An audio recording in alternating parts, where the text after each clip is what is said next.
Hello Gunters. Today's short video is basically Erupting Cannon versus WyrmStake Cannon. In paper, it works this way: WyrmStake is meant to be slow and hard to use but higher damage, meanwhile Erupting is meant to be way weaker but compensated by a higher speed and the buff of every melee attack by 30%.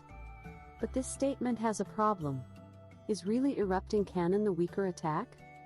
On an individual hit basis, yes, WyrmStake wins as long as you hit any half-decent hit zone, but a move is never done alone but is part of a combo. First of all, WyrmStake is not usable when you do the slower version since it takes ages to start besides the already slow recovery. The fast version is done by one of three methods: guard edge, ground splitter, or after a charged shell. In the past, the most used version was the charged shell one since it was when Rise launched simply the strongest combo of the game. But it was left behind because of the power creep of Monster Hunter games. Everything got stronger, including with Sunbreak every other shell attack, and WyrmStake got absolutely nothing.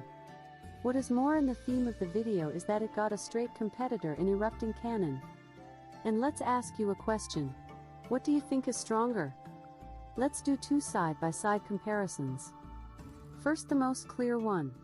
Wide WyrmStake was the weakest of all and still it is. Only has one saving grace of being able to stun monsters. And still a singular hit is stronger than an Erupting Cannon because it hits 2 times. But watch and see the combos side by side. Erupting Cannon wins because we aren't comparing stake to stake but charged shell plus WyrmStake versus shell Erupting Cannon shell. The second combo not only does more damage but also recovers faster than going for a charged shell into WS. The combo is also a lot safer since you can decide to not do the last shell and guard before. Or could have done a poke plus shell after the Erupting Cannon for even more damage. Now let's go to a closer comparison using long gun lengths. This comparison is closer because of a lot of factors. Long WyrmStake is a lot stronger, doing 15 ticks of damage, and the Erupting Cannon explosion is weaker.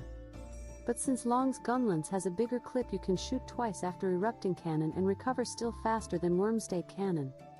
So hitting at a 60% hit zone, Erupting Cannon ties. Of course, at a higher hit zone, WyrmStake will do more, but tell me how good you are landing these precise stakes often.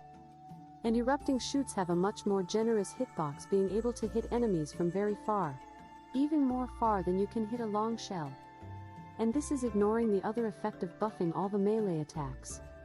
You still want to have at least one WyrmStake with your long gun lengths, and that is because bullet barrage done with WyrmStake is a lot stronger and you don't benefit from the faster recovery of Erupting Cannon at all.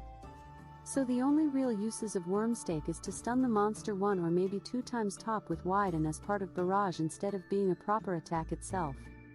There is also the disadvantage of needing to have selected the switch skills of guard edge, ground splitter, or charged shells, while Erupting can be used out of everything without hassle.